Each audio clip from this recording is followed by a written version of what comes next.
Arquetipo 2. En el trabajo anterior he hablado de los arquetipos. He proporcionado la definición, y he descrito cuáles son esos arquetipos, cómo funcionan, y por qué están relacionados a algunos números y símbolos pertenecientes a la teosofía, al esoterismo, y también a la misma pura matemática. Para ampliar y completar los conceptos expresados anteriormente debemos, sin embargo, todavía, arrojar luz sobre los mecanismos que los regulan, después de llegar a la conclusión de que los arquetipos no serían sino operadores matemáticos de un lenguaje perfecto capaz de describir el universo. Dejamos de lado al esoterismo, del que deriva la ciencia moderna a través de la magia, y nos abandonamos a la geometría pura, tomando de ella la información que nos servirá para identificar los arquetipos. No faltarán las sorpresas. La geometría es útil, en cuanto siendo nosotros capaces de comunicar, del modo más preciso a través de imágenes simbólicas, en lugar de hacerlo por medio de fonemas, tratamos de representar nuestro universo, por medio de reconstrucciones tridimensionales de los operadores geométricos, que sirven para hacer el viaje al origen de los arquetipos mismos. Arquetipos y números. Ya he dicho anteriormente que en este universo, caracterizado por tres ejes virtuales, espacio, tiempo y energía, y por un eje real, la conciencia, el número de arquetipos existentes es como máximo 22, 21 más 1. Este número deriva del hecho que los operadores geométricos, que operan en el dominio espacio-temporal, energético, son 4, de los cuales 3 se consideran de manera expansiva, y pueden ser caracterizados por un operador, caracterizado, convencionalmente, con el signo menos. Un cuarto operador podría ser definido absoluto, y permite la transformación de los lugares de puntos de nuestro universo, solo en un sentido. Así, los tres operadores más 1, se convierten en 6 más 1. Esto es 7. Calculando que las tres dimensiones principales, espacio, tiempo, y energía, poseen tres dimensiones secundarias, los 7 operadores multiplicados por 3, se convierten en 21 arquetipos. El 22º es la suma de todos los otros 21 arquetipos, y representa la inmovilidad. Esto es, la ejecución de todos los movimientos y los antimovimientos posibles, de manera de hacer permanecer todo inmóvil. Para simplificar las cosas, dije que bastaba considerar 12 arquetipos. Esto es los 4 operadores fundamentales considerados, operando sobre 3 ejes, 4 por 3 igual 12. Queriendo simplificar ulteriormente las cosas y para llegar al nudo de la cuestión, también se habría podido decir que los arquetipos fundamentales son solamente 7, contando los operadores base, y los antioperadores, cuando existen. Con una visión más general, se puede finalmente afirmar que los operadores, prescindiendo del signo más, o menos, y del dominio de operatividad, espacio, tiempo, o energía, son solamente 4. Traslación. Rotación. Redimensionamiento. Reflexión. De hecho, estos 4 operadores son los únicos que tienen un sentido puro, no deducible de otros operadores, y todos los demás derivan de ellos. No existen otros operadores geométricos posibles en nuestro universo. Observamos el trabajo de los operadores. Analizaremos ahora los resultados de la aplicación de los 4 operadores a un objeto sólido situado en nuestro universo. Está caracterizado por 4 ejes coordinados, espacio, tiempo, energía y conciencia. Para simplificar, los 3 primeros ortogonales, y el último, pasante a través del origen, y equidistante de cada uno de ellos. Esta esquematización en sí no es correcta, pero simplifica sin duda la visualización espacial de los movimientos que, si no fuera entre los ortogonales, podría causar algún problema a aquellos que no están habituados a trabajar en imágenes virtuales. Tomemos un cilindro y pongámoslo sobre el eje del espacio. En esta primera imagen, el eje de la conciencia es amarillo, oro. El de la energía es rojo, el del espacio es azul, y el del tiempo es verde. Observamos que el cilindro colocado sobre el eje del espacio, refleja una luz de color rosa. Todo está arquetípicamente suspendido en la nada. Este es el sistema de referencia principal. He aquí una ampliación. Ahora se aplica al cilindro el operador, llamado traslación, y se producen los efectos. El cilindro se mueve a lo largo del eje del espacio desplazándose sobre él. Esta es una operación pura, que nosotros solo podemos esquematizar en este diseño, porque en la práctica cotidiana, no somos ahora capaces de desplazar un objeto en el espacio, pero lo desplazamos siempre en el tiempo. El resultado de un simple desplazamiento en el espacio, lo asimilamos erróneamente a un cambio en el espacio y en el tiempo. Pero para hacerse una idea más precisa, deberíamos por el contrario, primero detener el tiempo, después colocar el objeto, y finalmente reiniciar el tiempo. Sin embargo, la idea del desplazamiento como la traslación de objetos, es muy agradable y no crea dificultades imaginativas, al menos en el dominio de tetraejes. Ahora se coloca el cilindro solo en el tiempo. Esta operación equivale a colocar idealmente también el eje del espacio, impidiendo examinar en él cualquier movimiento del cilindro. Como en el caso anterior, es para nosotros muy difícil imaginar cómo se vería si un objeto se colocara solamente en el tiempo, sin moverse en el espacio. Al hacerlo, sin embargo, se mantendría solidario con él, moviéndose al mismo modo sin poder percibir algún movimiento relativo. Imaginando verlo desde fuera y utilizando el modelo de 4 ejes antes mencionado, veríamos el cilindro recorrer paralelamente al eje del tiempo, sobre el plano espacio-temporal, identificado por los ejes azul y verde, y comportarse como una rueda, rodando sobre tal plano.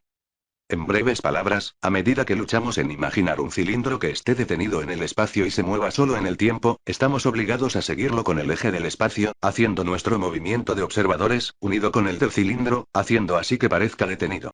Parecería que debiéramos ver rotar al cilindro sobre su propio eje, mientras está detenido delante de nosotros, y se mueve en el tiempo. Por el contrario, no lo vemos rotar porque estamos unidos a él, tanto en el espacio como en el tiempo. El redimensionamiento, por el contrario, está ligado al eje de la energía. Si colocamos el cilindro a lo largo del eje rojo, el de la energía, E, veríamos su energía, o bien su masa, M, y él aparecería de dimensiones diversas, por ejemplo, más grande, porque aumentaría su volumen, B, y se reduciría su densidad, D. De la tercera ecuación se deduce que, siendo constantes la velocidad de la luz y la densidad del cilindro, el aumento de la energía conlleva un aumento del volumen del cilindro. Por consiguiente, los primeros tres operadores, aquellos que admiten el signo menos, poseen la capacidad de expresarse según dos modos de modificación geométricamente opuestos. 1. Alargamiento-acortamiento, que equivale a andar de un lado a otro a lo largo del eje rojo de la energía. 2. Rotación-antirrotación, que equivale a moverse de un lado a otro a lo largo del eje verde, del tiempo. 3. Traslación-antitraslación, que equivale a moverse de un lado al otro a lo largo del eje azul del espacio. Estos operadores se caracterizan por una estrecha relación con la virtualidad de nuestro universo, y se adaptan bien, por cierto, en su articulación en función de tres ejes cartesianos. El cuarto operador. Antes de introducir el cuarto operador, que se diferencia de los otros tres porque no admite el signo menos y por lo tanto genera un solo tipo de efecto, debemos distinguir entre dos operadores de reflexión muy similares entre ellos. El primero actúa respecto a un plano de reflexión, e identifica una simetría especular entre el objeto de origen y el transformado. El otro operador de reflexión actúa respecto de un punto, que toma el nombre de centro de inversión, y es más general que el primero. En el caso del cilindro examinado, el resultado de la transformación parece idéntico a la situación anterior. Pero el operador ha operado de manera diferente.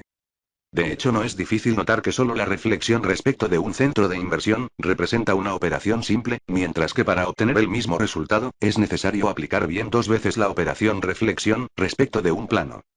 Se puede entender mejor lo expuesto antes, utilizando una figura tridimensional. En esta figura la posición del cubo y de la esfera inferior ha sido obtenida por medio de una operación de reflexión, a través del centro de inversión, colocado en el punto de contacto de los dos semiconos. Así traslada a lo alto a la derecha, lo que estaba abajo a la izquierda, y arriba a la izquierda, lo que estaba abajo a la derecha. La proyección se realiza utilizando un punto, no un plano de simetría. Como se realiza por el contrario, en esta otra figura, en la que está agregado dicho plano. En este caso, la esfera y el cubo que están debajo del plano han cambiado de puesto, para poder representar la correcta imagen especular de aquellos que están arriba. Entonces se revela que la cuarta operación arquetípica está ligada justamente a la posición que en el modelo espacio, tiempo, energía, conciencia, ocupa el eje amarillo de la conciencia. En esta ilustración se agregaron dos rectas, una negra y una azul clara, las que representan el límite mayor de un cono compuesto por dos semiconos, con el eje coincidente con el de la conciencia, y los vértices en común. Estos últimos vértices coincidentes con el origen, el centro de inversión, de los ejes de espacio, tiempo, energía y conciencia, centro respecto al que se aplicará la operación de reflexión, en el cilindro de color rosa, como puede observarse. El eje amarillo de la conciencia se ha extendido más allá del origen de los ejes de espacio, tiempo y energía, donde se convierte en eje del conocimiento, entendido como imagen especular de la conciencia. El cilindro está colocado en el dominio de los ejes de espacio, tiempo y energía, centrado exactamente sobre el eje amarillo del conocimiento. A continuación, se mueve hacia el origen de los ejes, es decir, el centro de inversión, pasa hacia adelante, continuando el desplazamiento sobre el eje de la conciencia, para ocupar una posición final distante del origen, tanto como de la partida. La extremidad del cilindro que inicialmente estaba en la recta negra, finalmente se encuentra en la parte opuesta de la salida, y otro tanto hace la extremidad, que inicialmente estaba en el color azul claro. De hecho, la recta negra y la azul cambian la posición atravesando el origen de los ejes, la que aclaro, es llamada centro de inversión. Se deduce que, para pasar de la posición inicial a la posición final, el cilindro debe hacer una rotación de 180 grados al interior de los dos semiconos que guían la operación de reflexión, y es natural pensar que la rotación suceda gradualmente a medida que el cilindro se mueve de la primera a la última posición. Traslación y rotación se muestran en las imágenes anteriores, en las que el cilindro visto en 4 ángulos distintos, se muestra en 5 posiciones, incluyendo la inicial y la final. Para quedarse con su extremo en la superficie externa de los dos semiconos guía, solo brevemente señaladas por las rectas negra y azul, el cilindro, mientras traslaciona, se redimensiona. Antes se contrae para convertirse en un punto, luego se expande para alcanzar el tamaño final, y rota. Reduciendo idealmente al mínimo la rotación, cuando alcanza el centro de inversión. El cilindro debería estar a 90 grados respecto a la posición de partida, y estar infinitamente pequeño, aunque, en las imágenes anteriores, es mostrado, para hacerlo visible, en pequeñas dimensiones, pero no reducido a cero como debería estar. A 90 grados se dijo, a menos que la rotación no se produzca toda de golpe, en el paso por el centro de inversión. En otras palabras, la operación de reflexión respecto de un centro de inversión, contiene todas las tres operaciones básicas. Esto equivale a efectuar contemporáneamente traslación, rotación y redimensionamiento. De esta esquematización, parece poder deducirse que la entidad de la rotación, depende de la distancia del cilindro del centro de inversión. También no se sabe si la rotación sucede en sentido horario o antihorario, pero en el ámbito de este trabajo esto no tiene finalmente, ningún significado real, sino solo virtual. Esto significa que no existen 4 operaciones arquetípicas básicas, pero sí una sola. La reflexión respecto de un centro de inversión, a través de la que las otras 3 se manifiestan, dando origen a todas las 7, o 12, o 22 operaciones básicas del universo. Por lo tanto, el universo deriva de un solo operador, con el que todo fue creado. Consecuencias finales del análisis geométrico sobre las operaciones arquetípicas. La reflexión sobre el eje de la conciencia-conocimiento respecto de un centro de inversión, provoca la creación simultánea de 3 operadores base, que dan origen al resto del universo. Traslación, rotación y redimensionamiento. Los 3 ejes de la realidad virtual, espacio, tiempo y energía, están vinculados a otros operadores provistos de dualidad, pero no existe la dualidad para el eje real de la conciencia. El hecho que existan 4 operadores geométricos básicos, indica claramente que existen 4 ejes coordinados principales, y no solamente 3.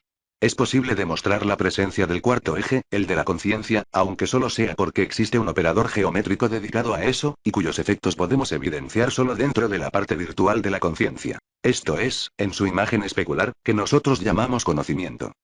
Se hace evidente que la realidad real inmutable crea, a su imagen y semejanza. La conciencia, para crear el todo, no emitió una miríada de órdenes. Ha hecho una sola cosa. A través de un primordial y fundamental acto de voluntad, creó el centro de inversión. Fin de la creación. En conclusión, si sumamos todo, nuestro universo es el espejo de la conciencia de Dios. Notas finales. He aquí algunas informaciones, en notas matrices, sobre las operaciones geométricas tratadas. T. Traslación de vectores A. BZ. Rotación de un ángulo Z al origen. R. Reflexión respecto al eje X.